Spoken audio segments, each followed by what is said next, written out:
You are now live. We are now live and we are back. And Senator Pearson is back. Senator Hardy said she'd be right back, and Senator McDonald is here. Hiding in the corner, man. He's hiding in the corner. So we are going to go back to 5:10. And Senator Pearson, I haven't had a chance to get to my emails. You said you had a proposal. Does Graham have that he could walk through? Yeah, I think it's on this. I've seen Graham have it on the bottom of the same sheet that he just walked us through. Okay. Look at that. And then we can, they would still like us to have this out of here by tomorrow. So we'll see where that goes. So Graham, can you go through the, I guess there's one more here on the sheet. Yeah, for the record, my name is Graham Campbell. I work at the Joint Fiscal Office, and I can share my screen, although Faith hasn't given me hosting ability. So if the committee wants to, it's posted on the website. It is the You're same all doc. set now, Graham. Oh, Not perfect. really sure. What? Do we have it or is she not live? It's on our website. We do not have a hard copy. All right, maybe we do. It's on the bottom of the, Yeah, it's on the. it's on the bottom of the sheet that we've been working off of. I gotta find it. Okay, just walk us through it, Graham. Absolutely. So this proposal is an additional proposal for H510. It's similar to the one that I showed you about an hour ago. It again fits within the Senate's budget box, which was $36 million in total tax reductions. And the way it does it is a mix of governor's proposals and child tax credit, similar to the first proposal. But the first difference between this one and the earlier proposals is this one does not do the earned income tax credit from the governor's proposal. It does an expansion of the child and dependent care credit, but it's not the governor's proposal exactly. There is an expansion of the child dependent care credit to 100% of the federal credit. And it's made fully refundable. So the governor's proposal is to 65% of the federal and fully refundable.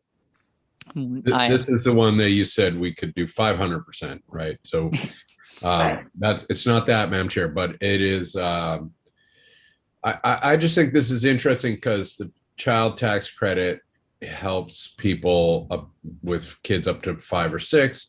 This helps people with any kind of dependent, including potentially senior or I think, disabled middle-aged child, something like that. So not a huge benefit, but definitely a slice of the population that has got significant expenses and struggling with inflation and all that. Okay, the one drawback, as I remember Graham saying, is what if the feds come back in October and change their numbers and we're tied to 100%? What if they go back to where they were last year? Well, Graham, maybe we don't control our own destiny here. Maybe Graham or Abby can remind me, but when we do our link up, we do it usually to a point in time. So I don't think we'd be vulnerable that way, although I'd want to be sure of that because it's a good question, Madam Chair, but we would potentially have to make sure we knew what we were doing every year. Yeah, I think that's correct. So you would have, I think, kind of 2 opportunities, maybe more like 1. But the first would be if the feds change their child dependent care credit, the legislature could, for that given tax year, change the child dependent care credit at the Vermont level for the tax year that you were in. So suppose next year the federal government passed an expanded child dependent care credit for tax year 22. The legislature not for tax year 22, for tax year 23 upcoming, then the legislature would have the opportunity to change the child dependent care credit before people file their taxes in 24. Where it would become a problem would be if the feds changed it for tax year 22, which is what we're already in which case the legislature could avoid some of that by doing something with the link up language that you do in the miscellaneous tax bill every session. So you could set the link up language to a certain date, but it gets a little bit trickier because the Department of Taxes would need guidance about, whether you would link up or not. So traditionally in Vermont, linking up has been sort of a retroactive type of exercise where for the tax year that we just finished, tax year 21, for instance, we pass link up language to say that we're linking up to the federal tax code as of December 31st of 2021. And so it would get a little bit tricky if they did sort of a retroactive type of deal at the federal level. But going forward, it would be, you could treat it as any other tax change that's happened federally, like similar to the Trump administration's tax policy that happened, or proposal or law rather, in 2018, where the legislature decoupled from that before Vermonters were filing their taxes in 2018. And I guess I would just say, I'm open to lots of ideas, but the concern that the EITC change and the child tax credit proposal, there's a lot of overlap of beneficiaries there. So this was, this also probably would have overlap, but it does, this is a benefit that frankly is effective for people with kids over 5 or 6. So anyway. And I'm starting to have deja vu panic because I remember last year, very recently, the feds did change codes.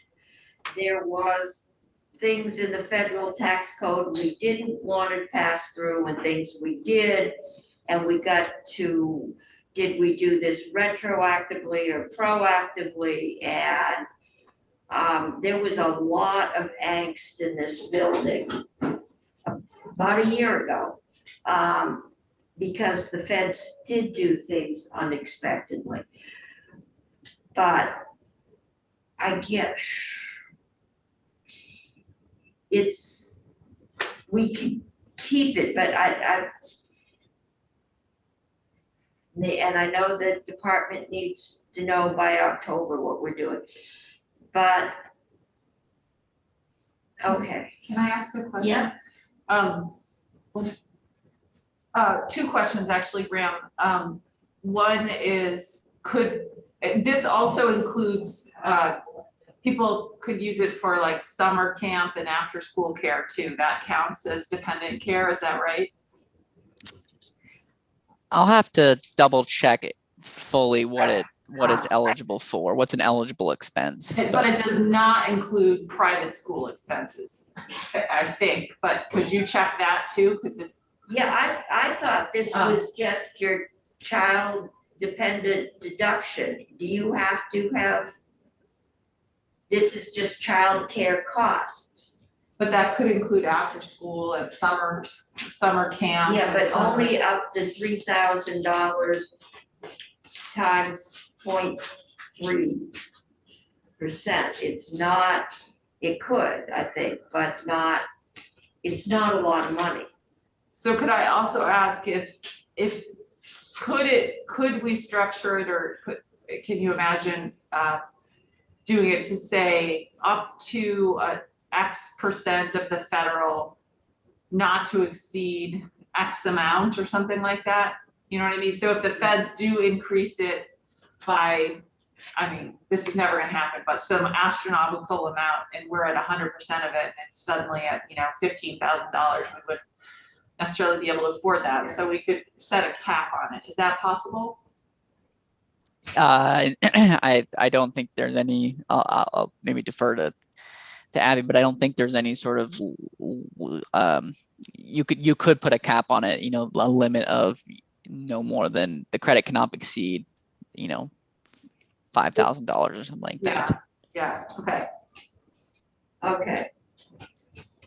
All right, So, let's, so I guess I would just say, you know, whether or not we go with this, I do think that we need to talk about if we're doing EITC and not this, or even if we do this, the overlap, because I think that is going to be, and in fact, we talked to it with yesterday with Representative Ansel. I think that is a dynamic that we ought to be at least deliberate about as we approach this, and that's why I thought this was not a bad solution. The EITC ends up being similarly fairly modest per family benefit, but it is something, and it, you know, it has some advantages too, for sure. But the child tax credit overlap, you know, I'm a little uncomfortable about it, but at a minimum, I just want to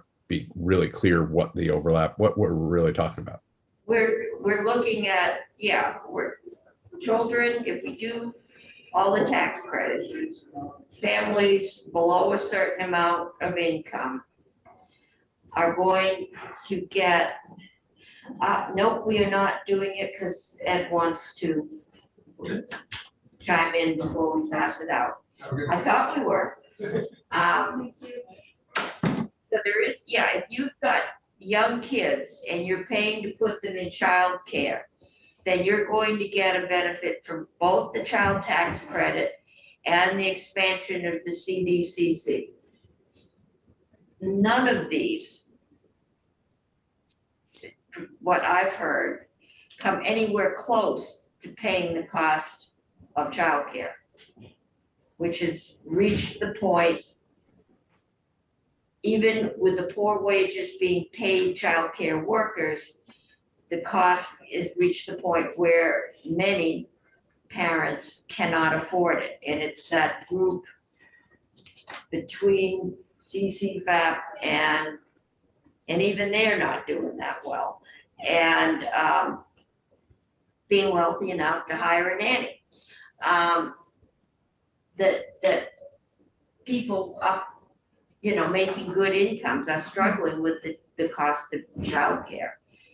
So, yeah, there's gonna be overlap, but I'm not sure that's necessarily a terrible thing. Senator Bray. So we've talked about different proposals, and I'm realizing I need to, just like others keep saying the same thing over with a different spin, I'm gonna come back to the child care worker credit and just. Okay, can we wait till we get there? Sure. Let's let Greg walk us through straight down the line, and then we know what we've got. So we're on the CDCC. Senator Sriracha. I apologize that I missed the earlier discussion on this, but the governor had proposed the same thing up to 65%. So can I just do the math as to how much his proposal cost? It would be 65% of that 5.3 billion. It was 2.87 million.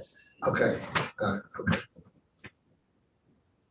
So we're putting about $2 million more into the pockets of parents who are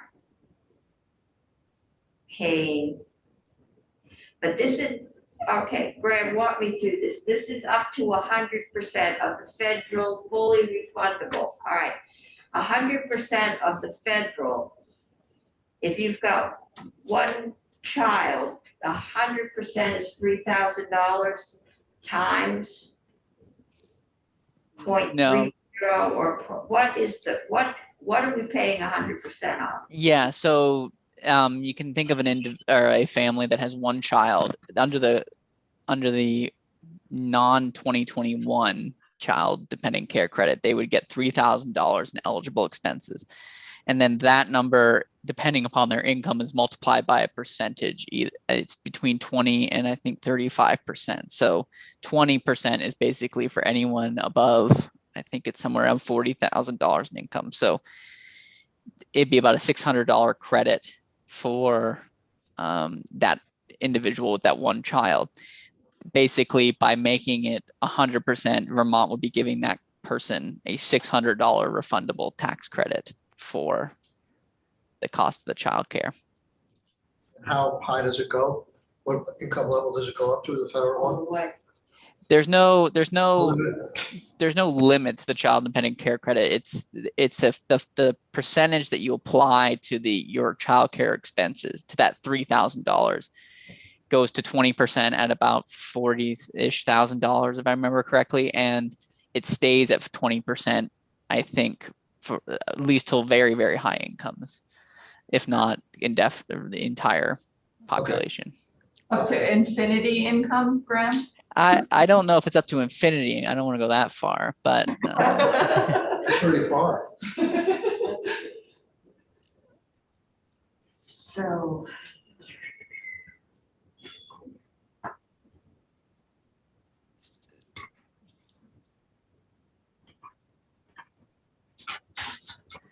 so basically, for a person who had $3,000 in child care expense, not $3,000, but they're getting federal, they're not deducting, they're putting forward as eligible expenses for the federal, they would get $600 federally. Under current law, they would get $144 in Vermont. That's 24% of the federal. And that's non-refundable. So you'd have to have at least that amount in tax liability in Vermont.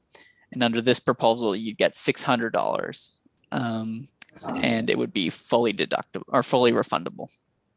And that's if you have 1, 2, or 3 kids in childcare? If you have 2 kids, then you get $6,000 Okay. for eligible expenses. So you get $1,200 for the credit. So that's what your Vermont credit would be if this went to 100% of the federal. Okay, so that's up there with the child tax credit, Do the you have original to, proposal. do you have to demonstrate any expenditures for childcare, or just having a kid is enough? You do have to generally, for like a child care provider, that you have to provide the name of the child care provider and plus their tax ID for the purposes of this. And the other thing too about this is you have, for the federal child dependent care credit, you have to be looking for work or working. So. And it does, after school very definitely counts, because I remember being excited that my accountant asked me that, my tax preparer asked me that, and we added it up. So the other kinds of like summer camps, because people are working, those I hope we're going to verify, but it is not just childcare. It is a much broader universe than you know, 3 through 5 or 1 through 5 year olds. Yeah, that's my recollection too. Okay, let's go on to student loans if we don't have any. This seems much more cut and dry. Yeah, just to put a pin in that final one, is it is correct. Senator Pearson's correct. It's for a broad range of care expenses. So for child care, for a licensed child care center, summer camp fees or day camp fees, before and after school care for children under the age of 13 as well. So it's pretty broad. But things like overnight camps, like or tutoring, things like that are not eligible. So the student loan interest deduction, this is similar to the governor's proposal, except this proposal limits the availability of the student loan interest deduction in Vermont to individuals and married filers with adjusted gross income of below $200,000. Is that, okay, so I'm a single person at 200 and a married couple at 200? That's my understanding of the proposal, yes. How much did the governor's proposal cost? 3.3 million. So there's a lot of people at over $200,000 are carrying student loans. About 2,300 or so, according to Commissioner Bolio's analysis. So Senator Pearson, why are you, if you've got two young professionals and they're both carrying student loans, why are you cutting a couple off at the same level as an individual? Well, I'm be open to that. This was just the commissioner presented a table, and he didn't have a line separating out incomes over 150,000, but he did have one for 200,000. So I went for there. But I'd be very open to that.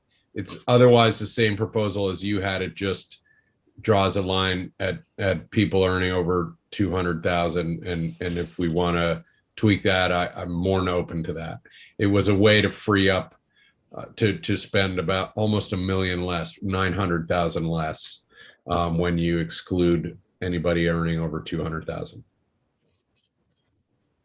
So what is it? There's a federal provision for this as well, Graham? Yes, so there's a federal student loan interest deduction. It happens prior to adjusted gross income, which means that we pick up that federal student loan interest deduction because it's part of adjusted gross income. And that deduction is a deduction that is a maximum of $2,500, and it is phased out between I think it's $70,000 and $85,000 for a single filer, and $160,000 and $170,000 for married couples. So we're essentially just expanding the federal loan, a new state interest deduction for people over those thresholds. They already get the deduction if they're below those thresholds at the state level. You're doing two things. You're giving a student loan interest deduction for the people over those income thresholds, and you're letting people deduct student loan interest beyond $2,500 because there's the cap. So there are, according to Commissioner Bolio's analysis, quite a few most of the taxpayers that benefit from this are not subject to the income thresholds, but it appears though they are being limited by the student loan interest cap that is there federally. So is there a ballpark figure as to the people who are over $87,000, how much they're going to save from this deduction? I mean, if they're paying like a 4% Vermont tax rate, how much, what's the average rate of interest on a loan? Is it $10,000 and 4% of that is $400 or something? Is that what we're giving people here? I don't know how much they're saving, how much the people who cannot access the deduction because they have too much income, how much they would save. The analysis from the Department of Tax that the average tax benefit for the groups under $200,000 are anywhere between about $150 to $250 a year in tax benefit. Yeah, there's a table, Michael. Have you seen these I'm tables not sure I have. Okay. that the commissioner gave us that has the brackets for? Okay, I'll say this again, but, I'm not opposed to this, but in the workforce bill, there's $2.5 million to give for forgivable loans of $5,000 each to graduates who commit to work in Vermont for 2 years after graduation. What I like about that is it ties two goals together. You get the deduction, plus you make a commitment to work in the Vermont workforce, plus the amount of the benefit to the students is far greater than what's being given here. But is that for any worker, Michael? Yeah, I assume that it's for, it's for any worker. I assume it'll be people who are recent graduates, but it can be any worker who has who needs money, who makes a commitment to pay off their loan, who makes a commitment to work for 2 years in Vermont after graduation. Is it about moving or anything? Because this would just apply to any tax filer. No, I assume this would run out a lot quicker than that one. That one doesn't run out, but you could divide 5,000 into 2,500. It's only like, I don't know whether it's 5,000 loans or 500 loans, but That will help some. This will help everyone. yeah, this will help some a lot. That will help a lot more a little. Well, yes, a lot more to a fewer number, but So maybe we should do both. I'm wondering, the cap now is 185 for married couple, It's about 170,000 for a married couple. 170. So we've upped that 30, but we've given individuals up to 200, which isn't equitable. And we already heard yesterday that many of these folks file or married filing separately because of the income cap. So you've got two people making 150,000 a year.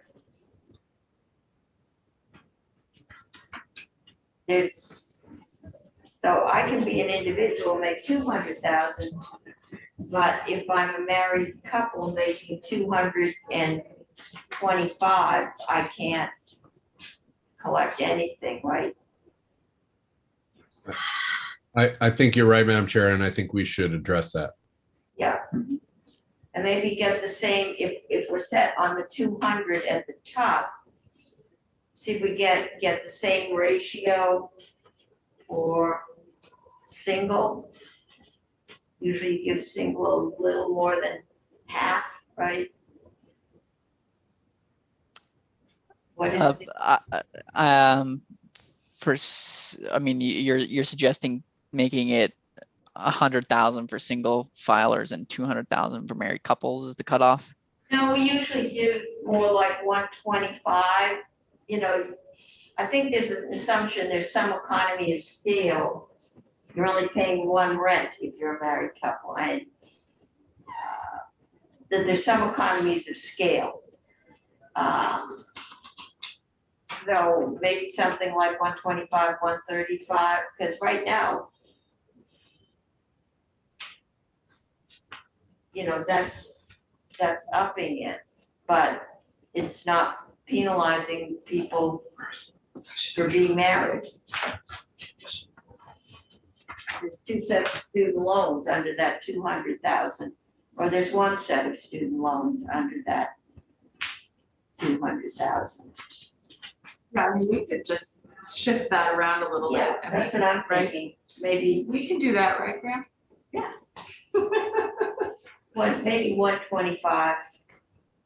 Or What one- about the rate per thing? Just to look at it. Okay. Sorry, I think I lost what the agreement was here. Was Oh, it I to think make, just see if we can't find, if 200 is the top, we're willing to go for a couple, then find something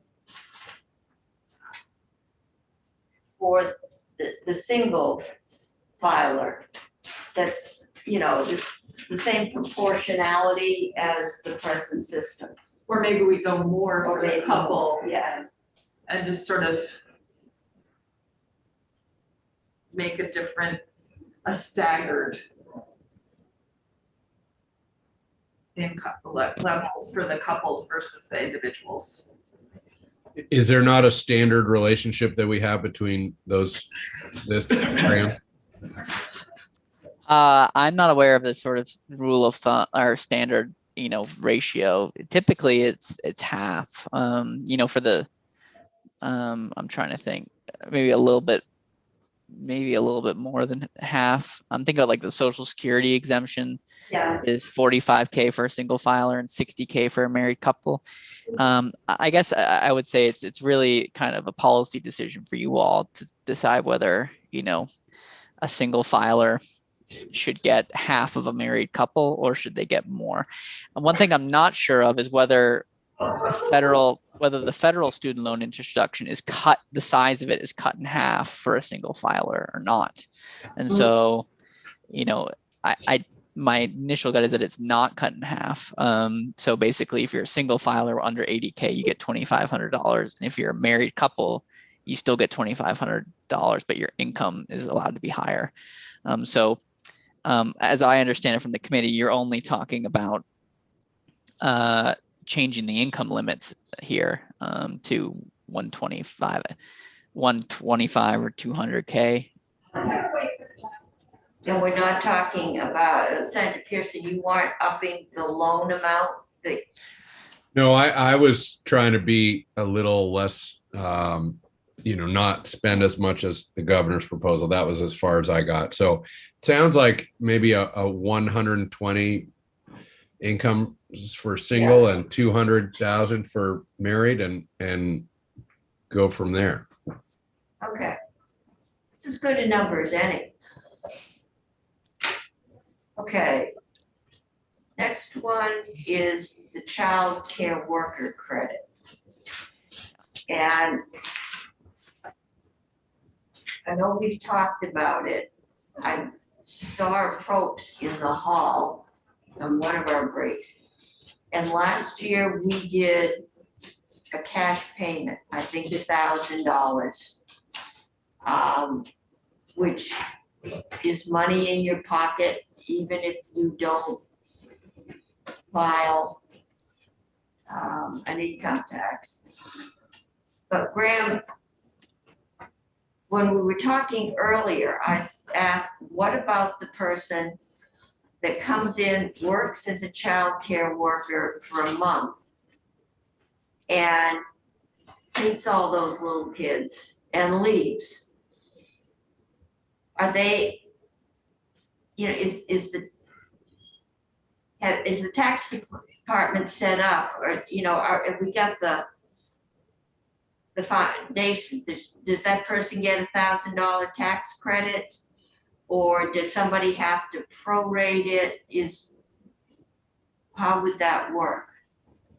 Governor got it set up to work. It's his proposal.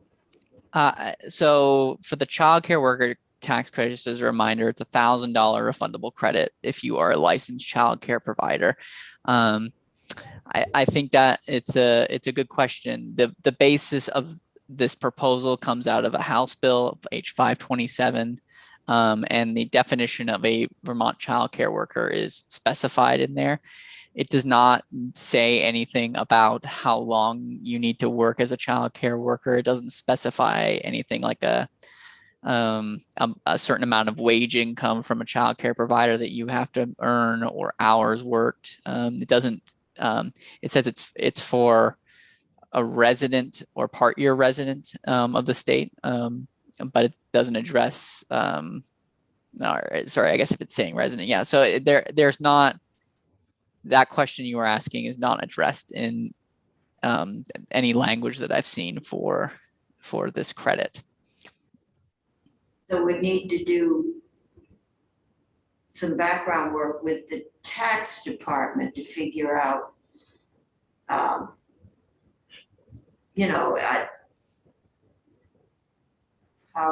that would work. Committee, any thoughts? So you're saying there is one right now, and the governor has proposed one as well? No, So- last year we gave a bonus, a cash payment of $1,000 to a bunch of essential workers. Child care workers were one of them. Wait, is that the hazard pay bill? I don't know where it was. It may have been one of the grants that went out from, the Joint Fiscal Committee. There was so much money going out last year, but it was, Frontline workers? Yeah. we did a cash payment to childcare workers. We did those kinds of payments to other essential workers, mostly the low income shopkeepers and Right. everything else that we need. But it didn't commit us beyond 1 year. 2,000. Was it 2,000? 2,000, I thought it was 3,000 years. And then we also did the retention payments in the budget adjustment This year? this year. right? Yes. Yeah. So there's money going out. Again, we've been through just the concern of picking out one set of low wage worker, and we do need them, but we need other things too. I think we need more people to patch potholes. Senator Bray. So I've said before, so I'll be super brief, but it seems troubling to me that when one of the basic constructs is we have everyone pay in to run government, that we start to take certain people out, it sets up an unending competition between interests, all of whom could say, I'm sure we could hear many specific cases that we want to support, but we would just erode our tax system. So I'd rather look at alternatives like the ones you're citing now, or the workforce development bill, something that didn't exempt individuals from that fundamental part of participating in how we run government. Can I don't necessarily agree with that tenant, but to that point, could we just say, well, we don't have to spend this money on a tax expenditure, we can spend this money on a budget expenditure and put it in, because I didn't see in your bill, Michael, or the workforce bill, money for childcare. I did see a lot for nurses, but I didn't see anything for childcare. What there was, but in answer to your question, at least in all my conversations with Senator Kitchell, she views it as and even though she gives us a target, if we were to go below that target, Yeah, she could find the money in her appropriation. exactly. It's the same kind of thing. It's just whether you spend it in this room or that room.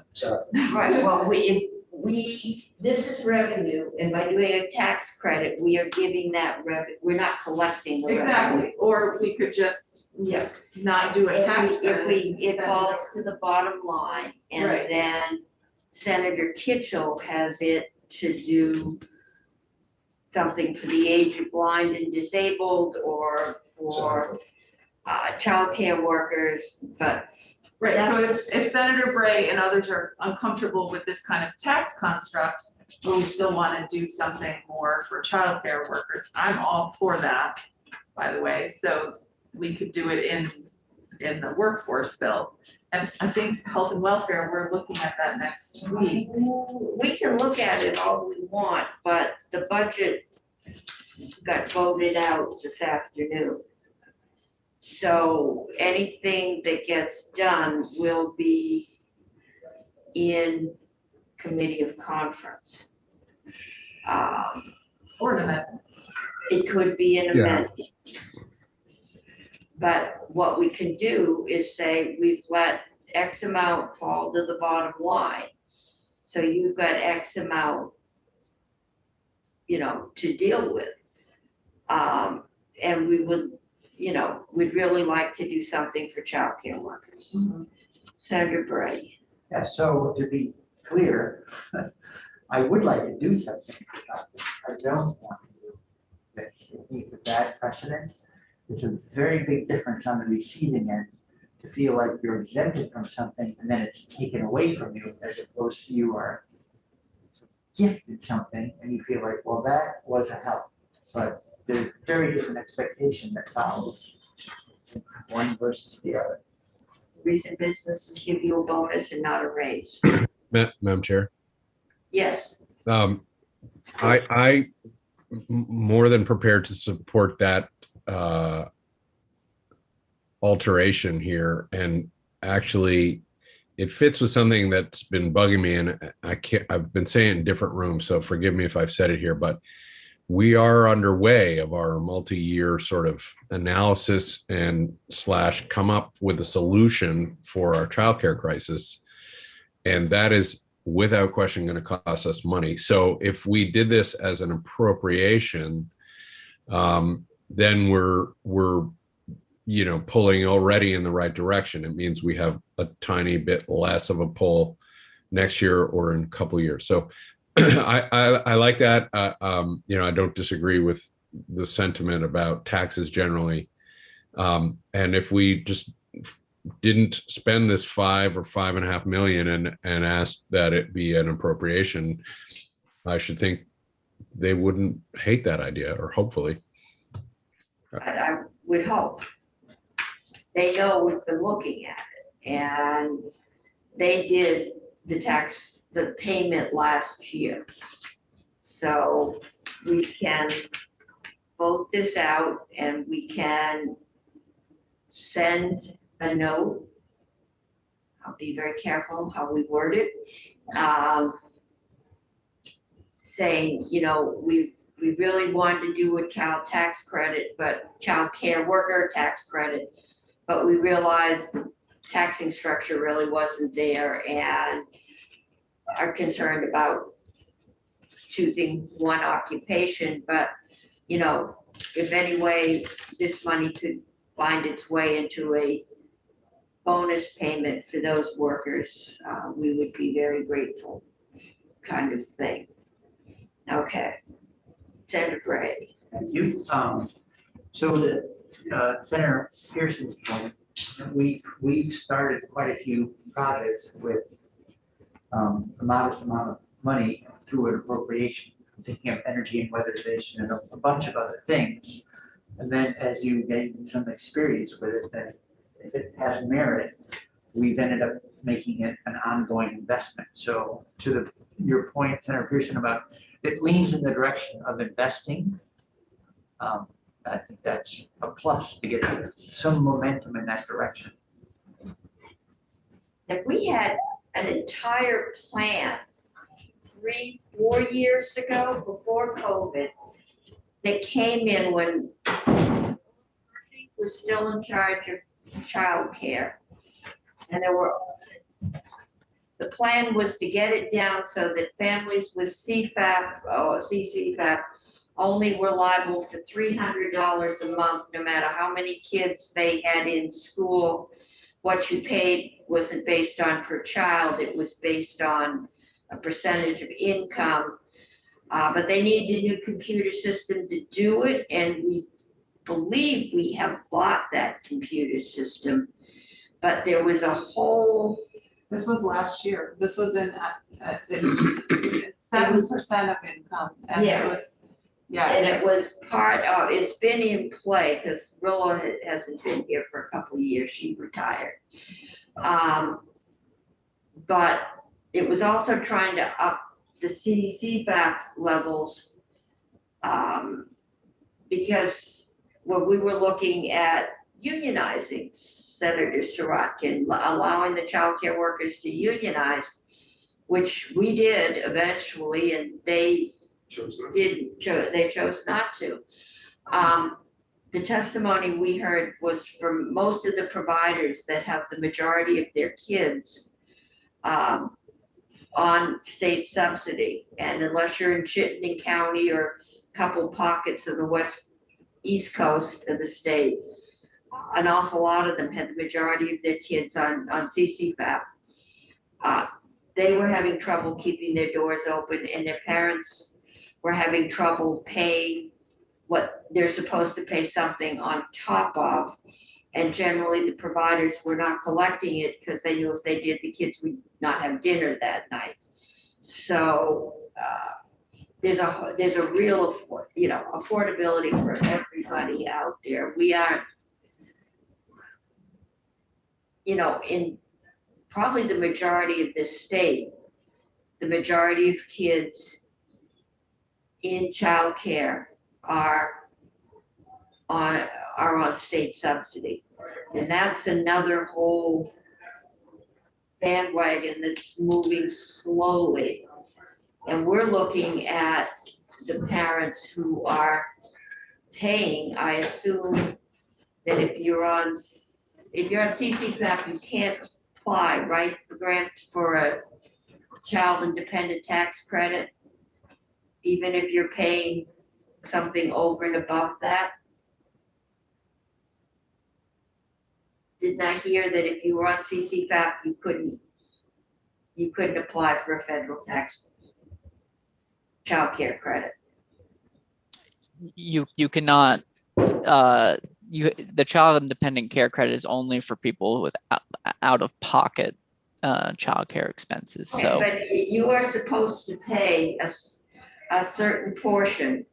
If you get CCFAP, you're supposed to be paying something in addition to that. It's, unless they've changed the rules in the last year or so. But I assume that if that was if you were sophisticated enough and could afford an accountant, you might be able to apply.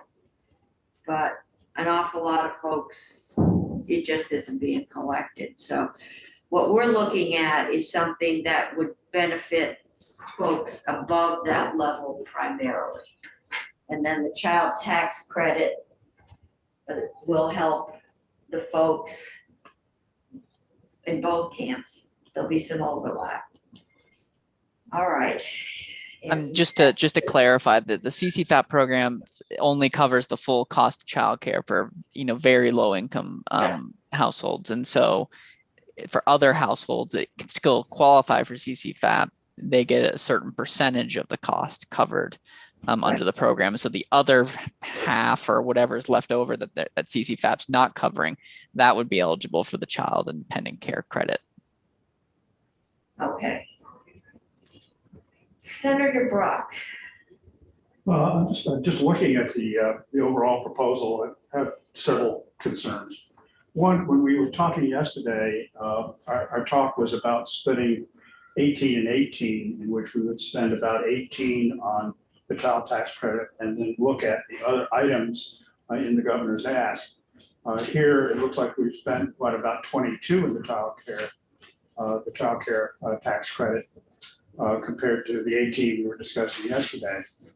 The second thing is I'm concerned that there are several pieces of the ask that we're not really dealing with at all.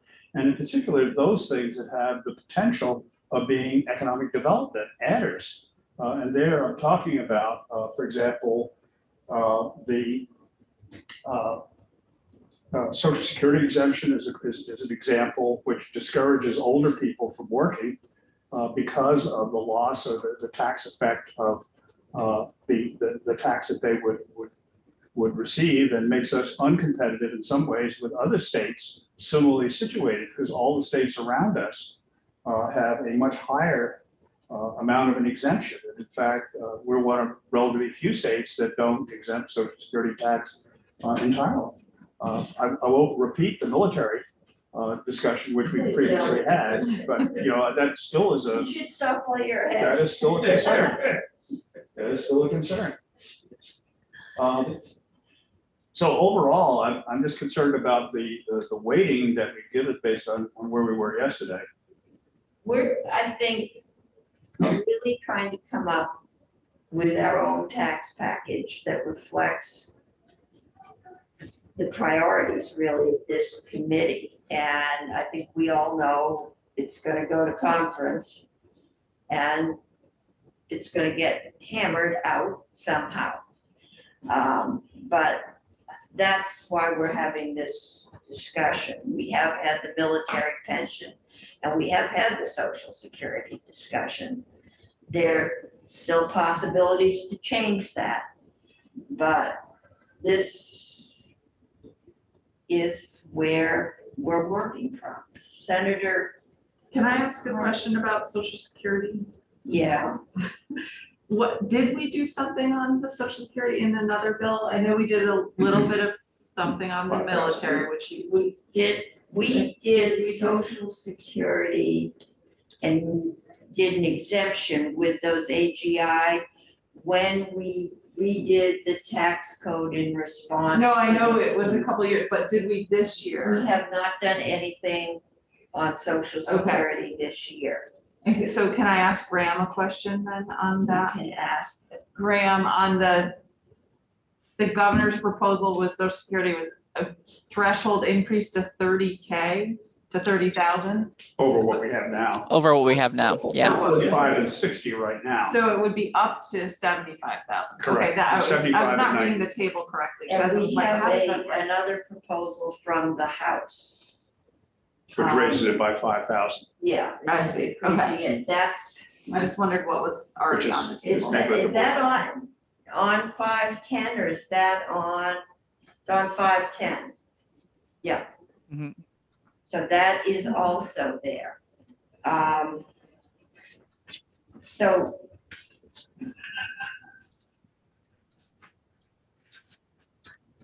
Okay, so I think what I'm hearing is we're gonna drop the childcare worker credit and let that money, 5.5, unless we spend more, drop to the bottom line. And we will send a letter, an email, something to the chair of Probst saying, you know, we're comfortable for whatever reason doing the credit, but we really would like to help these workers and, you know, would like to have them get a one-time payment. So Senator Pearson. Could we, I think that's the proposal. But if the Appropriations Committee just says, oh, that's great, we need 5.5 million for this priority, I would have a different thought about the matter. So I wonder if it's appropriate to just sort of ask, we're not in the habit of telling them what to do, but to me, it's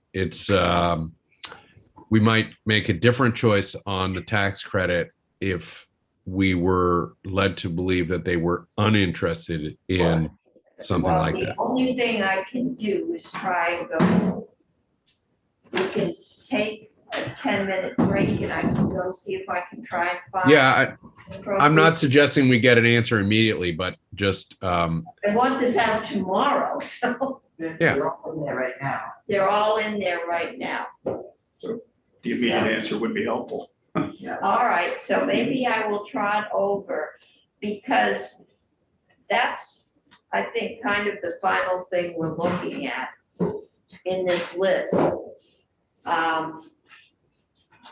yeah, I can tell you the logic around this particular tax credit design if you want, Madam Chair, but there, as we all are getting to clearly understand, there are a bunch of variables, ages, the slope, and the amount of money and where you finish the benefit. So this was an attempt at hitting after hearing that people wanted it to go well into the middle class, but also a significant benefit. This is up to $5,000 and $1,000 for everybody up to $55,000 of income, and then it slopes down and ends at 135,000. And is that a single household or 135 married, Graham? It's for either. It's for both. It's like the house construct.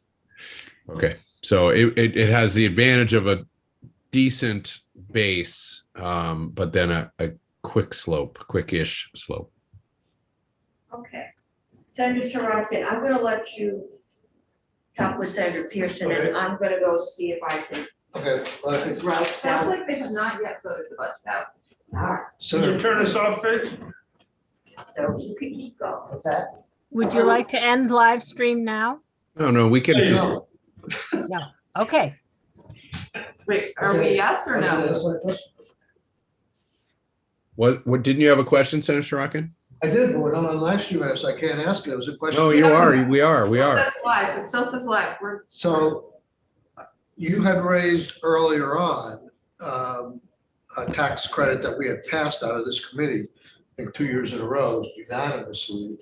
And it was for the affordable housing tax credit to develop mobile homes. yeah, And I don't know why this couldn't be part of this package, why we have to. Yeah, it absolutely could have. I actually would have put it here, but we didn't have clarity that it wasn't somewhere else. And that's a very small dollar amount. So Well, I don't Graham, know I'm if sure. it- I don't know if it's 250,000 or they counted, Graham could probably tell us, or whether they count it as 1.25 because it's a 5-year tax credit. But I know that the House has it in reserve for their budget. So if we did this, I'm told that that item would be closed in the budget. It's counted as 250,000 towards the first year. Next Right. year would be 500, and then so on and so forth. So we'd have to do it, figure $250,000 less in our figure if we added it here. That's correct. Although both proposals here leave space for something like that. There's enough room to accommodate that without having to cut from any other parameters of the proposals. Say that one more time. So both of these, so your target is 36 million, and option 1 is 35.6, and option 2 is 35.45. So in theory, if you wanted to put in the 250,000 for the manufactured homes, you could still do so and come in under the 36 without having to change anything else in the proposals. You're my hero, Graham. It's like Commissioner Bolio and the free money. Just doing my job.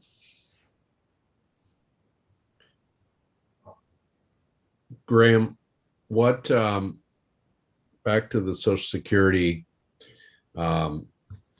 threshold, because Senator Brock, I always work to please Senator Brock. We all do. The governor increased it by 30,000. The House increased it by 5,000. Is that right? The threshold? It's correct. How much did the House's proposal cost? $1.67 million. Okay, thank you. 1 point what? $6.7 million.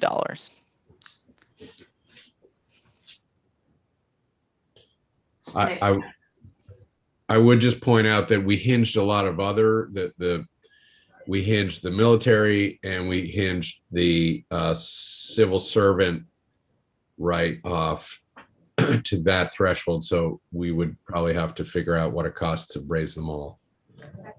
Is that true? Did we hinge everything to that, Graham? That was our logic, yeah. But that's the House's proposal. Do we hinge everything to the House's or current No. law? Right, to current So law. if we were to go there, we would presumably want to raise all of them. I see. Is that what the House did though? Is that where the House's number came from? The House, I'm having trouble following the conversation. So the House passed the Social Security exemption of $5,000, increasing the thresholds of the current income thresholds of the current. That's in their total tax package. Their total tax package cost $46.54 million. That included the child tax credit and the Social Security exemption and a bunch of other things. Your goal is to come in at 13.5 less than that. So $33 million approximately. So what that, because you've already passed that corporate tax bill that actually isn't up on revenue, what you're talking about here, your sort of box is it has to be within $36 million. So at the end of the day, your overall tax package that is the Senate position will be something like 33. Right, but the House has in there. So what I'm not even proposing. I'm just trying to understand the if we were to pass either option 1 or option 2 here, we would still have the House going, hey, you ignored our Social Security change. We didn't ignore, but we chose to add other Social Security-like retirements that would have been ignored. And we spread the Social Security number over some of those, spending over some of those other programs, I believe. How did we do that?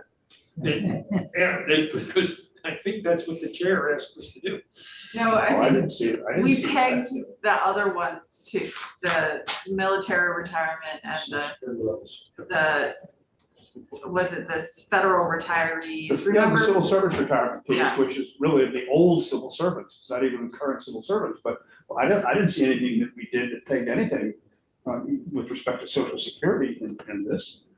No, Not in this. not in this, in an earlier bill that we, in, what is it, S-53? It's in S-53. Yes. So my point is, if we were to look at Social Security and say, agree with the House and increase the threshold by 5,000, Graham's just told us that would cost 1.67 million. But then we would have to also increase, presumably we would likewise look at military pensions and put that, web that to the new threshold, and same with civil servant payment, retirement. So it's going to end up, or we could just say Social Security is different, but we've just had that logic. We didn't, we certainly didn't do anything with Social Security previously. The number in Social Security is the House's number in the first place. I don't see these as being equivalent or on the same track at all. Well, In terms of what we have to do. Well, sure. Right. We choose to do. We don't have to be, What we don't have to choose be do. consistent, Chris. We don't hold word. Well, I would be curious, Graham, in knowing what it would cost to go to the House's level and also do the same levels for civil servants and for military payments. I think that's what Chris Pearson is trying to get at. I'm saying it would have integrity if we're doing one, to do them all, or to do none of them, but not to do only Social Security, because our logic on the others was to use the Social Security threshold. They move together. Yes, that was our I'm just logic. trying to and understand if that what we did with military retirement. Because what I thought we did with military retirement was take what the House had passed, was $10,000, and then place limits on it. No, we tried to make it all equivalent as much as possible. We were trying to, it was a moment of consistency for the committee. What you all did on Tell us. what you all did on military retirement is you set up this construct where a military retiree could either choose $10,000. So I should back up. I think everyone's sort of right here. You created you created a $10,000 military retirement exemption. However, you only got that exemption if you had AGI below the Social Security income thresholds, which was 45,000 or 60,000 for a married couple. However, for a military retiree who was also eligible for Social Security, they had to choose whether they could take the 10,000 for military retirement or the Social Security exemption. They were not allowed to have both. So there was the income level it was the House passed version, which is 10,000. Then you all put the income limits on top of it. And then you also said that if you are eligible for Social Security, you have to pick between the 10,000 and the Social Security exemption. You do not get both. The House's version basically was a flat $10,000, and you got $10,000 if you and it was not limited by income. And if you were making Social Security, you could collect the 10,000 plus the Social Security deduction. And that original $10,000 number had no basis other than the arbitrary decision of $10,000 the House paid. We added at the very last minute, as we discussed this, that's what we added the no quote double dipping unquote. But it didn't have anything to do with any parity or anything else, to the best of my knowledge.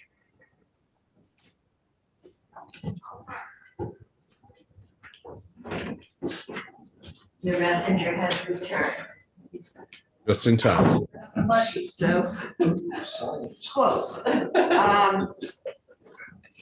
Okay, basically, they won't do anything other than memorializing a tax credit. Wait, what does that mean? They think, as I think some of us here think, that picking particular occupations, as they said, and it's a sensitive subject over there, what about your personal care attendants that several people in this building are having problems getting? They are working for dirt poor wages and they are essential. But if we don't do this, and if we don't give away the 5.5, they will do everything they can to find a way to get it to childcare workers. But the budget is out. Oh, They can do it as an amendment, or they can, it's not gonna be finally voted, but the decisions have been made. So that's the best I can get. And we don't have a real plan if you want to give money to childcare workers, even as to how it will be done. Well, we've done it. They did it last Yeah. year. So there is a precedent there. Can you tell me what was, how was that done? Graham, how was that done? There was a bonus somewhere to childcare workers last year? In the House for childcare workers? No, in the budget, we did joint fiscal, the budget, we did several bonuses for essential workers. Childcare workers were in there. And these were flat payments of, I think, $1,000, plus there were retention bonuses in the budget adjustment. So there's a couple other things in the works. So they are working on it. Yeah, I'll have to confirm for the committee. I'm not aware. I believe there was something in budget adjustment that I recall for childcare workers. And I think, Madam Chair, you said it, but I don't know for sure. In budget adjustment, there were payments that went out to childcare programs through a grant that went out through the centers or the childcare programs themselves to give as retention bonuses to childcare workers so that they wouldn't quit their jobs. And that was in budget adjustment. And then last year, remember, we did those frontline worker payments. And that was, childcare workers were one of the many occupations. So that's where the two. But neither of those went through the tax. Neither of them went through tax. It was through, I think, CDG probably, or AHS did one of them, and then maybe ACCD did the direct payments. BCHAP ran that program, I think. Yeah. I think it was divided by AHS and his shop. Money for the hazard. Yeah. Well, one thing I would just like to clarify, just my own understanding right now, of where we are right now in the discussion. We left yesterday, we said we were gonna take $36 million, we cut down to 49, they got cut to 46. Then we're gonna take, we're gonna go, half of it, we're gonna go, of that 36 million, we're gonna spend 18 on the child care tax credit, we're gonna take 18 from a variety of items in the governor's request. Now, my understanding is that right now, we're at 22 that we're talking about on taxpayer, and then we have this limited list of what's in the governor's ask. Now, where does the Social Security that was in the House's bill stand with respect to the numbers that we're using right now? Is this entirely gone? It's not in there. It's not in there, so we're doing Right. nothing for Social Security on the basis of this construct. Is that correct? At this point, yes. We done? No, we're not done. Okay. Sit down. I shall. But isn't, in S-53, there's something about Social Security though, isn't there, or not? What? No, there's not. Okay, I'm looking. at No, it. that's an H510. H510 has a Social Security exemption from the House in it I see, okay, right now. Side by side, I think that I distributed to you between, right, yeah. 510 and the governor's request. And 53 had the military. Our exemption. version of the military. It and- went back to them with our version. They sent over a straight $10,000 exemption. Mhm. Okay, Graham, do you know how much what the House did on Social Security equates to in terms of The 5,000. per family or per household? How much of a tax reduction? Let me just double check. Very small, I mean. It's not large. But for those individuals who are kind of in the sweet spot where they're, you know, in that 5,000, like in the thick of it towards the higher end of that 5,000. So for people at like 49,000, 50,000 for a single and for 64, 65, it wasn't, I wouldn't say it was in the beyond a couple $100, I think. But let me confirm that. I'll double back and tell you.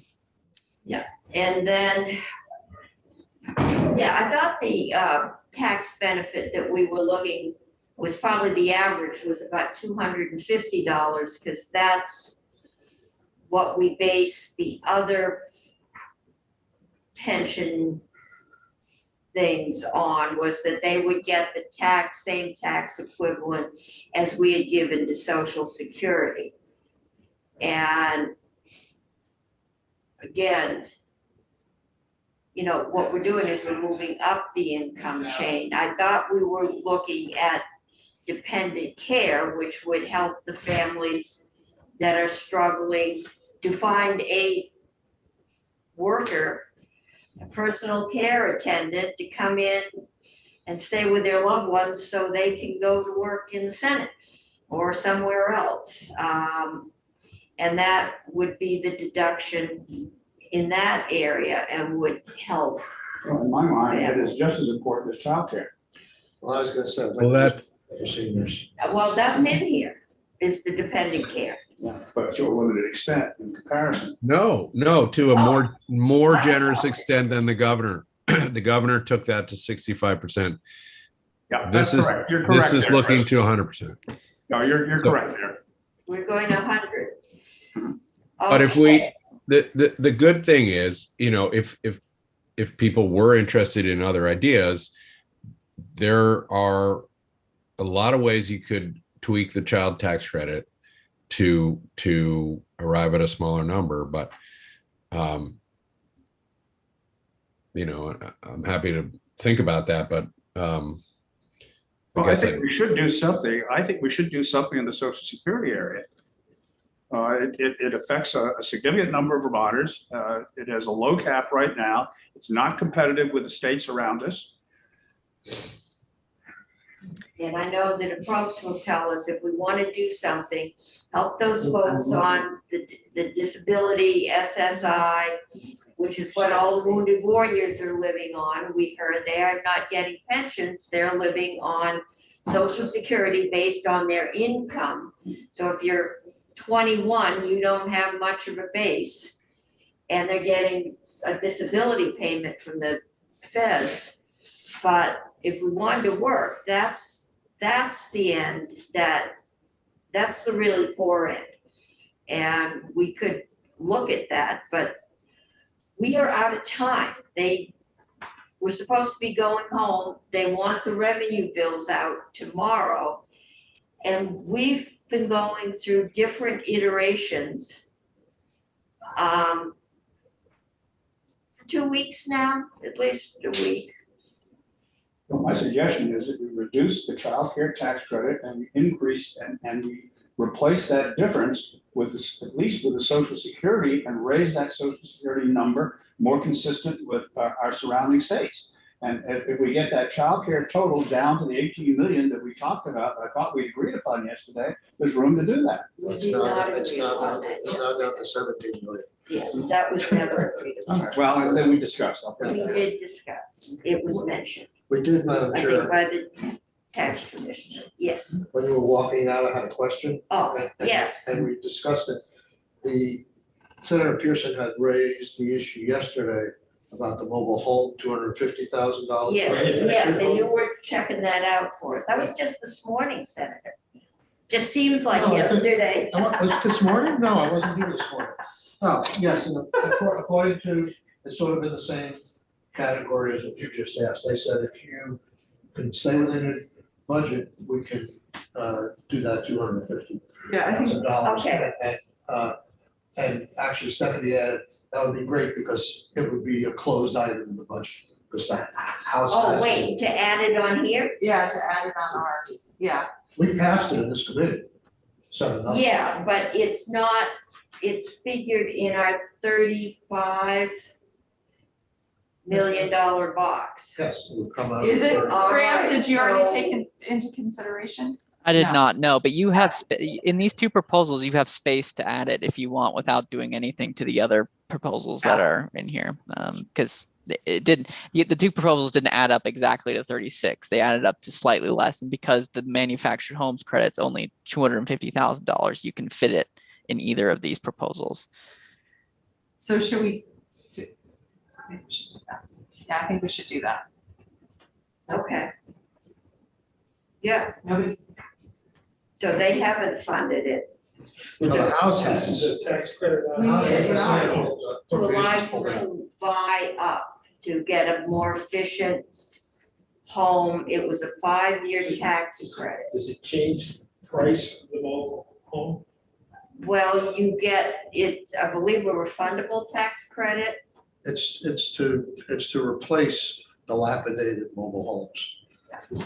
Replace mobile homes that are dilapidated, that are. No, my question, what, It doesn't affect the Where- price. where does what does the reduction in the cost reduce? What gets reduced?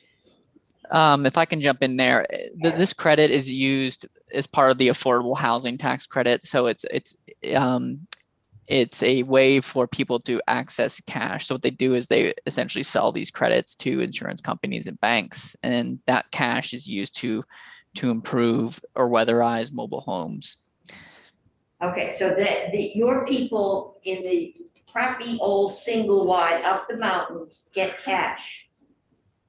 We sell the tax credit to banks, just like we do downtown. Well, downtown. And then your people get cash on some basis. I'm sure there's a formula to either weatherize or replace their old manufactured homes With a new manufacturer. with a new, well, you're getting into my gripe. I really think we should be trying to get people into stick-built that appreciate. But yes, I believe this is a new manufactured home.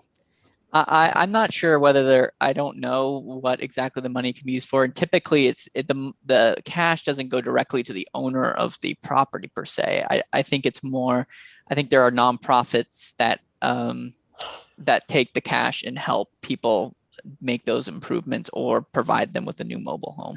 Probably a local cap agency. And I think it's fair to say we voted for that last year and earlier this year. Yes, it is hanging out there. So committee, do you want to add that tax credit to this? Yeah. Which means, and we think we've got enough to do it. $250,000, is it? Yes. Yeah, I mean, yes, I do. I was Okay. just gonna offer something else. all right. So it is after 5, and I'd like to be able to give Abby and Graham something to work on. Like they don't have enough, but we have decided to expand the CDCC to 100% of the federal, and it's fully refundable. We've started to do the student loan interest deduction cutoff, and we didn't do anything with the amount of that's deductible. But the cutoff I think we landed on something like 120 for a single person and 200 for a couple. We will not do the child care worker credit, but we will ask that they smile favorably on getting some cash bonus out to child care workers. And then we're doing the child tax credit with 5 and under, which is preschool, $1,000 base up to $55,000 in the AGI. Phase out $125 for every 10,000 after that 55, which means it will bottom out at $135,000. Is that what we have agreed upon, and we can go? And we're gonna add the manufactured home tax credit. All right. Senator, right now it's attached to the machinery and equipment tax exemption that you love so much, we could leave it there. Just to be clear with the committee, because you're removing that child care worker tax credit, you're creating space of about $5.5 million in your overall tax package. So as I understand it, you will have this whole package here will cost somewhere in the neighborhood of $28 to $30 million, and you all have about 36 to work with. So if you wanted to do something else, you could. I think what we've said is we will give it in exchange for not doing the child care worker tax credit.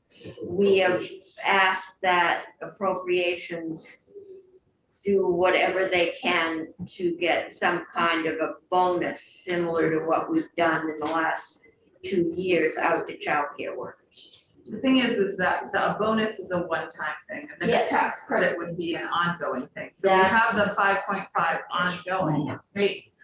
They can do that, or they may find something else. Because there also is loan forgive, or you've got student loan, you've got something in the workforce, right, Senator Yeah. Sorokin? I don't know, you don't know, in this day and age, I don't know which base and which one Yeah. time, but in the workforce bill, there's a $2.5 million student loan forgiveness It's program. probably, unless it's on an annual basis, it's probably. From what we've been hearing, they're all on an annual basis, people are coming in wanting more, and I think they're expecting them to go on.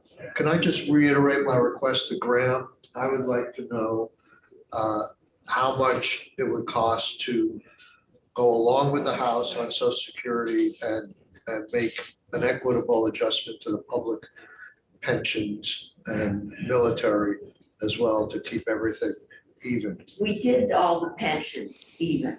No, but Oh, we you raise Social want to raise Security, everybody up? everybody, yeah. Because at one point, we know. We haven't got one through yet. No, just looking for the price tag. Okay. He said that what the House did in terms of raising Social Security, it was 1.67 million. So it was a lot of So I money. don't know whether They they, didn't raise it much, which is why it isn't much money. the other ones won't be as expensive, right?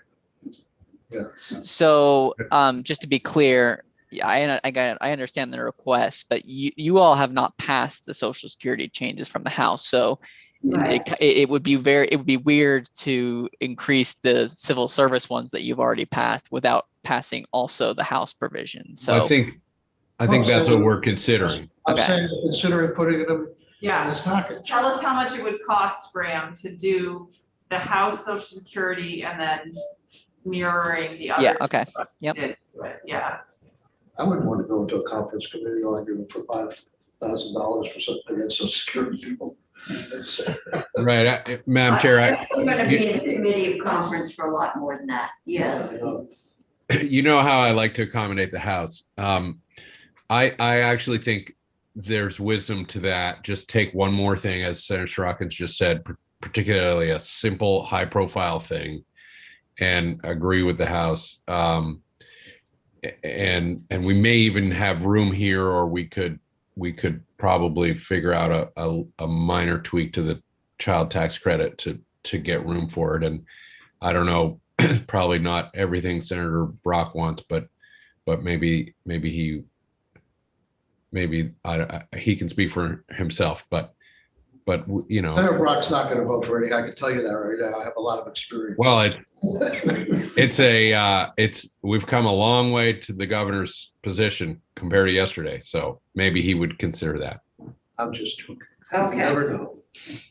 and I mean, we still have room, because we can figure out the child care worker thing and use that as a sort of Well, if we don't send money back to them, then the payment for the childcare worker is gone. Right, exactly. So, but we can see how much this costs and Oh, yeah. Good point. All right, so I think that's it. Graham, Can I just say two quick things on the Social Security? The first is I told the committee I'd come back and tell you how much the House benefit was.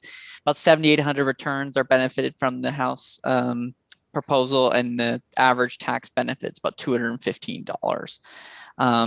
The second thing I would say, and I'm just sort of channeling Steve Klein here because Steve always talked to me about Social Security exemptions, is that the cost of any sort of Social Security exemption, just be mindful that those costs increase very rapidly because of Vermont's aging population and because of the increase in benefits for Social Security beneficiaries over time.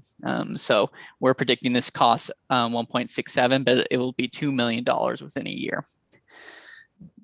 then probably 3 within 3 years. as opposed to tax credits for kids that don't increase at all. Well, our birth rate Welcome to Vermont. is declining, and we are the oldest or second oldest state in the nation, and so. So if you were able to attack those military retirees, again, you would have Senator, I am lower- losing my patience. lower. Senator, look at the makeup of this room. Mhm. Do you see a Republican in here? I think Senator Brock reminds me that I'm not so interested in the Social Security benefit that he is interested in. And Graham makes a good point that will be a alligator. Increasing, out year cost. Okay. Thank you, everybody. I think, Graham, you got enough to work on? Okay. Apologize to your wife and kids for me. Ending live stream now. Thank you